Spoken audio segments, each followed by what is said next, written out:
Hello everyone, this is Manchu Mongia. Today we will do class 8 subject maths chapter 3rd understanding quadrilateral exercise 3.1 question number first. Question number first है हमारे पास given here are some figures.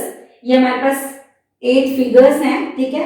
इनको हमें क्या करना है, classify each of them on the basis of the following. इनको classify करना है. देखो फर्स्ट है हमारा सिंपल का. अच्छा बच्चों, इसको करने से पहले, क्वेश्चन फर्स्ट करने से पहले आप इंट्रोडक्शन वीडियो देख लेना. इंट्रोडक्शन वीडियो का लिंक आपको नीचे डिस्क्रिप्शन बॉक्स में मिल जाएगा, ठीक है. तो उसको करने के बाद ये क्वेश्चन आपके लिए बहुत सिंपल हो जाएगा. तो फर्स्ट है हमारा सिंपल कर्व. तो यहाँ पे देखो फर्स्ट फिगर हमारी क्या है, सिंपल कर्व. सिंपल कर्व, ठीक है. सेकंड देखो ये भी हमारी सिंपल कर्व है. अब यहाँ पे थर्ड देखो, अभी आपको समझ आएगा. अब ये जो थर्ड है ये सिंपल कर्व नहीं है, क्योंकि एक फिगर के अंदर दूसरी फिगर है, तो ये सिंपल नहीं है, ठीक है. नेक्स्ट देखो फोर्थ, ये भी हमारी सिंपल नहीं है, क्योंकि इसकी जो लाइन है एक दूसरे को क्रॉस कर रही है, तो ये भी हमारी सिंपल कर्व नहीं है. इसके बाद देखो फिफ्थ, अब ये भी हमारी क्या है, सिंपल कर्व. ये वाली सिक्स, ये भी सिंपल कर्व, एक ही पेन से बनी है. ये देखो सेवन, ये भी हमारी क्या है, सिंपल कर्व है, ठीक है. अब यहाँ पे 8 जो लास्ट है ये सिंपल नहीं है, क्योंकि एक सर्कल हमने सिंपल बनाया, फिर उसके बीच में ये लाइन आ गई, ठीक है, फिर दूसरा सर्कल आया, तो ये सिंपल नहीं, ठीक है. इसके बाद हमारा सेकंड है simple closed curve. Simple closed curve. अब यहाँ पे सिंपल कर्व तो आपको पता लगे कौन कौन सी फिगर्स हैं, तो क्लोज्ड सारी क्लोज्ड हैं. तो लेट्स सी, जो फर्स्ट है ये सिंपल भी है और क्लोज भी है, तो ये क्या हो गया, सिंपल क्लोज्ड कर्व. सेकंड ये भी सिंपल क्लोज्ड कर्व आ गई, ठीक है. नेक्स्ट थर्ड, ये तो सिंपल ही नहीं थी, तो सेकंड भी नहीं हो सकती. इसके बाद फोर्थ है, ये भी नहीं हो सकती, ठीक है. इसके बाद जो फिफ्थ है, देखो सिंपल कर्व है, तो ये सिंपल क्लोज्ड कर्व भी है. नेक्स्ट देखो ये क्या है हमारी, सिंपल क्लोज्ड, तो simple closed curve. Clear. Next seven, ये भी हमारी क्या है, सिंपल क्लोज्ड कर्व. 8 सिंपल ही नहीं है, ठीक है. इसके बाद हमारा सी आता है पॉलीगन. पॉलीगन्स वो फिगर जो लाइन सेगमेंट से बनी हो, तो ये देखो फर्स्ट क्या हमारा पॉलीगन. सेकंड ये भी हमारा पॉलीगन है. थर्ड हमारा पॉलीगन नहीं है, ठीक है. फोर्थ भी पॉलीगन नहीं है. इसको हम कह सकते हैं कि हमारा कॉम्प्लेक्स पॉलीगन है. कॉम्प्लेक्स पॉलीगन है, क्योंकि यहाँ पे जो लाइंस है इसकी एक दूसरे को क्या कर रही है, क्रॉस कर रही है, ठीक है. तो यहाँ पे ये कर्व है, इसमें भी कर्व है, इसमें भी कर्व है, और यहाँ पे भी कर्व है. नेक्स्ट है हमारा कन्वेक्स पॉलीगन. अब कन्वेक्स पॉलीगन जिसके सारे एंगल्स 180 से कम हो, देखो इसके ये वाले एंगल्स 180 से कम हैं, छोटे हैं, तो ये क्या है हमारा कन्वेक्स पॉलीगन, ठीक है. इसके बाद कनकेव पॉलीगन, ठीक है. बाकी तो पॉलीगन ही नहीं थी ना, ये वाले वो कॉम्प्लेक्स था, ठीक है. तो इसमें क्या है, कनकेव पॉलीगन. कनकेव पॉलीगन क्या होता है, जिसका एक एंगल, कम से कम एक एंगल जो है वो 180 डिग्री से बड़ा हो. तो इसमें ये वाला जो एंगल है ये 180 डिग्री से बड़ा है, तो ये हमारा क्या है, कनकेव पॉलीगन. क्लियर. ये था हमारा question number first. Let's see now question number second. Let's start question number second. Question number second है, how many diagonals does each of the following have. First है हमारे पास एक कन्वेक्स क्वाड्रिलेटरल. यहाँ पे हमारे पास एक कन्वेक्स क्वाड्रिलेटरल है, उसके हमें डायगोनल्स बताने हैं. तो पहले मैं ड्रॉ कर लेती हूँ कन्वेक्स क्वाड्रिलेटरल. ये मैंने ड्रॉ कर लिया, इसकी नेमिंग कर लेते हैं ABCD, ठीक है. ए से हम ड्रॉ करें तो AB और AD इसकी क्या है, साइड्स हैं, ठीक है. तो हम A को C से ज्वाइन कर सकते हैं. A को C से ज्वाइन किया तो इसका एक डायगोनल आ गया AC, ठीक है. अगर हम D से ज्वाइन करते हैं तो देखो AD और DC इसकी क्या है, साइड्स हैं, तो मैंने डी को बी से मिला दिया तो इसका डायगोनल बन गया। ठीक है, तो इसको हम लिख सकते हैं बी डी या डी बी। तो हम लिख सकते हैं यहाँ पे there are two diagonals of a convex quadrilateral। Clear, एक कन्वेक्स क्वाड्रिलेटरल के टू डायगोनल्स होते हैं। Clear, let's see now the second part. See now B part. A regular hexagon, regular आपको पता है all sides and all angles are equal. ठीक है, hexagon बना लेते हैं जिसकी 6 साइड्स होती हैं 1 2 3 4 5 6। अब हमें इसके क्या ड्रॉ करने हैं, डायगोनल्स ड्रॉ करने हैं। तो सबसे पहले हम इसकी नेमिंग कर लेते हैं A B C D E F. Clear, अब हमने इसके क्या करने हैं, डायगोनल्स ड्रॉ करने हैं। अब देखो ए एफ साइड है, ए बी बी साइड है, तो ए को हम सी से ज्वाइन कर सकते हैं। नहीं, पहले ए को ई से ज्वाइन करते हैं तो हमारा एक डायगोनल बन गया ए ई। इसके बाद ए को हम डी से ज्वाइन कर सकते हैं ए डी। ठीक है, इसके बाद हम ए को सी से भी ज्वाइन कर सकते हैं तो हमारा ए सी। ये 3 डायगोनल हो गए। ठीक है, अब बी पॉइंट लो, बी ए साइड है और बी सी भी साइड है, तो बी को हम डी से ज्वाइन कर सकते हैं बी डी। फिर बी को ई से ज्वाइन कर सकते हैं बी ई। फिर बी को एफ से ज्वाइन कर सकते हैं बी एफ।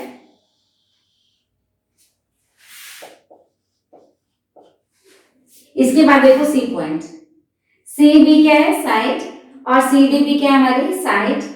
अब हम क्या कर सकते हैं, सी को ए से ज्वाइन करें तो ये तो ऑलरेडी ज्वाइन है। ठीक है, अब ए को ई से एफ से ज्वाइन कर सकते हैं, सी को एफ से ज्वाइन कर सकते हैं हम सी एफ। इसके बाद देखो सी को ई से ज्वाइन कर सकते हैं सी ई सी एफ, 2 हो गए। इसके बाद हम सी डी क्या है, हमारी ये साइड है।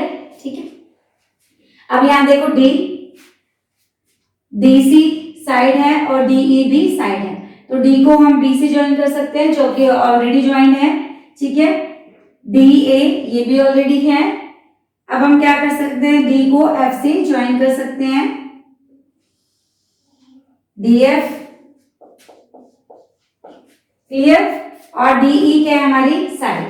क्लियर, अब देखो अगर ई पॉइंट से लें हम, ई ए ऑलरेडी ज्वाइन है, ई बी ये भी ऑलरेडी ज्वाइन है, ई सी ये भी ऑलरेडी ज्वाइन है। क्लियर, अगर हम एफ पॉइंट लें एफ से, तो एफ ई साइड है और एफ ए भी साइड है। एफ को डी से ज्वाइन करें, ऑलरेडी ज्वाइन है, एफ सी ये भी ऑलरेडी, एफ बी ये भी ऑलरेडी ज्वाइन है। तो इसके ये जो हमारे रेगुलर हेक्सागन है इसके कितने डायगोनल्स होंगे, 1 2 3 4 5 6 7 8 9। तो हम क्या लिख सकते हैं, there are 9 diagonals of a regular hexagon। इसके बाद इसका नेक्स्ट जो पार्ट है वो है हमारा ट्रायंगल। अब देखो ट्रायंगल 3 साइड्स हैं। ठीक है, तो यहाँ पे कोई भी डायगोनल नहीं होता, तो डायगोनल ड्रॉ करने के लिए हमें कम से कम 4 साइड्स की जरूरत पड़ती है। तो यहाँ पे हम लिखेंगे there are 0 diagonals in of a triangle. In a triangle लिख दो तब भी ठीक है, ऑफ अ ट्रायंगल लिख दो तब भी ठीक है कि ट्रायंगल के जो डायगोनल्स हैं वो 0 हैं, क्योंकि इसके डायगोनल्स ड्रॉ हो ही नहीं सकते। Let's see now the next question. Let's see question number 3।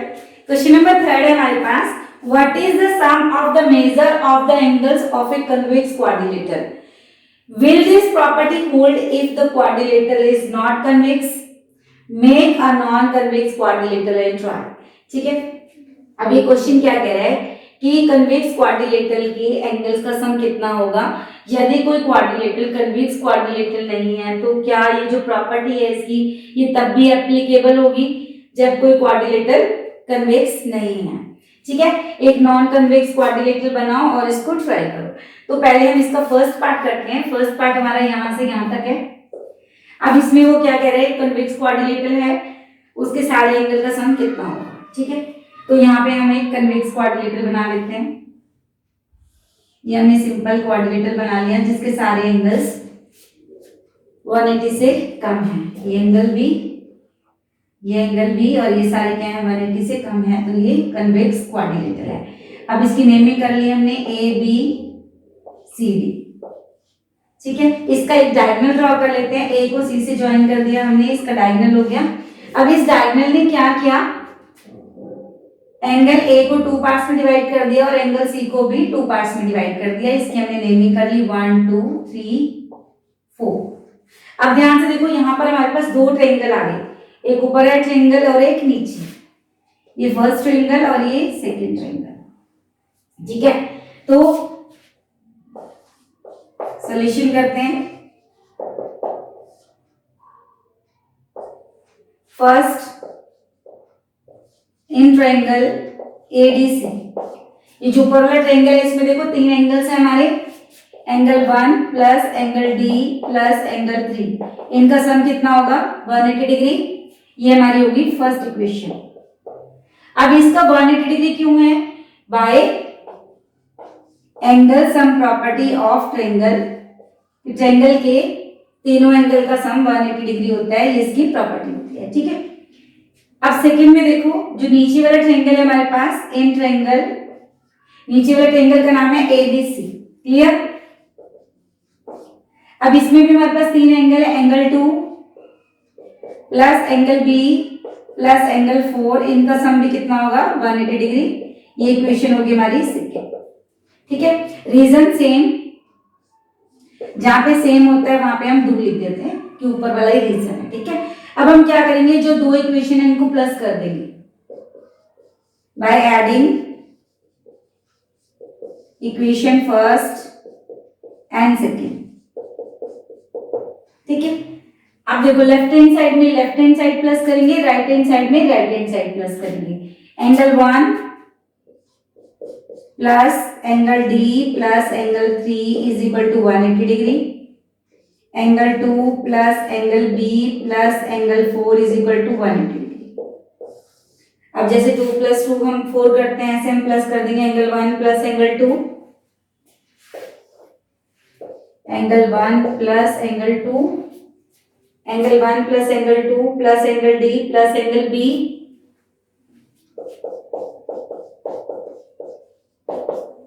Plus angle 3 plus angle 4 is equal to 180 plus 180 क्या लिख देंगे 360 डिग्री। ठीक है, थोड़ा सा कोने में चला गया, 180 प्लस 180 360। अब देखो 1 और 2 ये दोनों एंगल मिलके कौन सा एंगल बना रहे हैं, angle A plus angle D plus angle B. अब 3 और 4 ये दोनों एंगल मिलके कौन सा एंगल बना रहे हैं, angle C is equal to 360 degree. ये प्रूव हो गया हमारा कि कन्वेक्स क्वाड्रिलेटरल के चारों एंगल का सम कितना होता है 360 डिग्री। चारों एंगल का सम 360 डिग्री हो गया, इसको लाइन में लिख सकते हैं, angle A plus angle B plus angle C plus angle D is equal to 360 degree. ये तो हो गया हमारा फर्स्ट पार्ट। अब सेकेंड पार्ट में वो कह रहे हैं अगर कोई क्वाड्रिलेटरल कन्वेक्स क्वाड्रिलेटरल नहीं है तब भी क्या ये प्रॉपर्टी एप्लीकेबल होगी, तब भी क्या इनके चारों एंगल का सम 360 होगा। लेट्स सी, अब हम ड्रॉ कर लेते हैं कनकेव क्वाड्रिलेटरल, मींस जो कन्वेक्स नहीं है। ये हमने ड्रॉ कर लिया, कनकेव क्वाड्रिलेटरल ड्रॉ कर लिया क्योंकि ये कन्वेक्स नहीं है। इसकी नेमिंग कर दी हमने A B C D. Clear, अब हमने क्या किया, इसका डायगोनल ड्रॉ कर दिया। अब हमारे पास दो ट्रायंगल आ गए, एक ऊपर और एक नीचे। क्लियर, अब यहाँ पे जो ये इसका डायगोनल है, इसने एंगल डी को 2 पार्ट्स में डिवाइड कर दिया, एंगल 1 और 2, और एंगल बी को भी 2 पार्ट्स में डिवाइड कर दिया, एंगल 3 और 4, 2 पार्ट्स में डिवाइड कर दिया। अब देखो जैसे हमने पीछे वाला किया था, अब हम ऊपर वाला ट्रायंगल ले लेते हैं फर्स्ट। इन ट्रायंगल, ऊपर वाले ट्रायंगल का नाम क्या है, डी सी बी या बी डी सी, कुछ भी लिख लो, ठीक है। अब इस ट्रायंगल के जो 3 angles, angle 1 plus angle C plus angle 3, angle 1 plus angle 3 plus angle C, इनका सम कितना होगा 180 डिग्री। ये भी इक्वेशन फर्स्ट आ गई। Reason by angle sum property of triangle, clear. अब इसका सेकंड ट्रायंगल देखो, सेकंड ट्रायंगल का नाम है नीचे वाला D A B, in triangle D A B. अब इसमें कौन कौन से एंगल है, एंगल 2, एंगल ए और एंगल 4। तो angle 2 plus angle A plus angle 4 is equal to 180 degree. ये हमारी होगी इक्वेशन सेकेंड, ठीक है। तो इसका रीजन भी सेम ही होगा, यहां हम लिख देते हैं डू। अब हमने क्या करना है, इक्वेशन फर्स्ट और सेकेंड को प्लस कर देना है by adding equation first and second, इनको प्लस कर देंगे, ठीक है। तो angle 1 plus angle 3 plus angle C is equal to 180 degree. इसको अगर हम यहां कर लें लेफ्ट हैंड साइड में, लेफ्ट हैंड साइड प्लस कर देते हैं, angle 1 plus angle 3 plus angle C plus angle 2 plus angle A plus angle 4, ये भी 180 के इक्वल है और ये भी 180 डिग्री के इक्वल है, ठीक है। इनको प्लस करते हैं, एंगल 1 प्लस एंगल 2, एंगल 3 के साथ 4 लिख देते हैं, एंगल ए और angle C plus angle A plus angle C, 180 plus 180 360 degree, clear. 1 और 2, एंगल 1 और 2 मिलके क्या बनाते हैं, एंगल डी, और 3 और 4 मिलके क्या बनाएंगे, एंगल बी, एंगल ए हमारे पास है और एंगल सी भी है। तो देखो चारों एंगल का सम 360 डिग्री हो गया। तो इसको लाइन से लिख सकते हैं, angle A plus angle B, sequence में लिख दिया अपन ने इसको, ठीक है। अब ये हो गया हैंस प्रूव्ड। क्या प्रूव कर दिया हमने कि अगर कोई क्वाड्रिलेटरल कन्वेक्स क्वाड्रिलेटरल नहीं है तब भी उसके चारों एंगल का सम कितना होगा, 360 degree. Take screenshot then do it. हाँ जी, हमारे पास क्वेश्चन नंबर 4 है। Examine the table, each figure is divided into triangles and the sum of the angles deduced from that। अब यहाँ पे देखो फर्स्ट ट्रायंगल है हमारे पास। अब आपको पता है एंगल सम प्रॉपर्टी के अकॉर्डिंग जो ट्रायंगल है उसके एंगल का सम कितना होता है, 180 डिग्री, ठीक है। अब यहाँ पे 2 ट्रायंगल्स हैं तो 2 इंटू 180 डिग्री कितना हो गया, 360 डिग्री। अब यहाँ पे हमारे पास कितने ट्रायंगल्स है, 1 2 3, तो 3 इंटू 180 डिग्री कितना हो गया, 18 3 54, 540 डिग्री। अब यहाँ पे हमारे पास कितने ट्रायंगल्स हैं, 1 2 3 4, तो 4 इंटू 180 डिग्री तो कितना हो गया, 18 4 72, मीन्स 720 डिग्री, ठीक है। अब इसका फंडा क्या है, अब यहाँ पे देखो ये जो हमारा पॉलीगन है इसमें 3 साइड्स हैं, तो फंडा क्या बना, 3 - 1 इंटू 180 डिग्री, 3 - 2 इंटू 180 डिग्री। क्या माइनस करना है हमने, 2 साइड्स को माइनस कर देना है, 3 - 2 1, 1 इंटू 180 डिग्री 180 डिग्री, क्लियर। अब यहाँ पे देखो ये जो पॉलीगन है हमारे पास, यहाँ कितनी साइड्स है, 1 2 3 4, तो 4 - 2 इंटू 180 डिग्री, 4 - 2 2 को जब हम 180 से मल्टीप्लाई करेंगे 360 आ जाएगा। अब यहाँ पे जो पॉलीगन है इसकी कितनी साइड्स है, 1 2 3 4 5, तो 5 - 2 इंटू 180 डिग्री, 5 - 2 3 को 180 से हमने मल्टीप्लाई किया 540 आ गया। अब यहाँ पे जो पॉलीगन है बाहर वाला, ये वाला बाहर वाला, इसकी कितनी साइड्स है, 1 2 3 4 5 6, तो 6 minus 2 into 180 degree, 6 minus 2 4, 4 into 180 degree 720 degree. अब हमारा क्वेश्चन है what can you say about the angle sum of a convex polygon with number of sides. अगर हमारे पास 7 साइड्स हैं तो यहाँ पे फंडा देखो, जितनी भी साइड्स हैं उसमें से क्या माइनस किया, 2 माइनस किया और मल्टीप्लाई 180 डिग्री। तो इसके अकॉर्डिंग हम क्या करेंगे, 7 minus 2 into 180 degree, 7 minus 2 5, 5 into 180 degree कितना आ जाएगा, 18 5 जा 90, तो 900 डिग्री आ गया हमारा इसका आंसर। क्लियर। अब हमारे पास क्या है यहाँ पे 8, तो 8 में से 2 माइनस करेंगे और 180 से मल्टीप्लाई कर देंगे। 8 माइनस 2 6, 6 इंटू 180 डिग्री, 18 6 जा 108, 1080 डिग्री आंसर आ गया इसका। अगर 10 है हमारे पास साइड्स तो हम क्या करेंगे, 10 minus 2 into 180 degree, 10 minus 2 8, 8 into 180 degree, कितना आ गया 1440 डिग्री। मल्टीप्लाई कर दो 180 को 8 से, ठीक है। अब यहाँ पे अगर हमारे n साइड्स है तो हमारा क्या फॉर्मूला बनेगा, n minus 2 into 180 degree. Clear. तो पैटर्न के अकॉर्डिंग हम क्या करेंगे, जितने हमें साइड्स दिए हैं उसमें से 2 माइनस करेंगे और 180 से मल्टीप्लाई कर देंगे।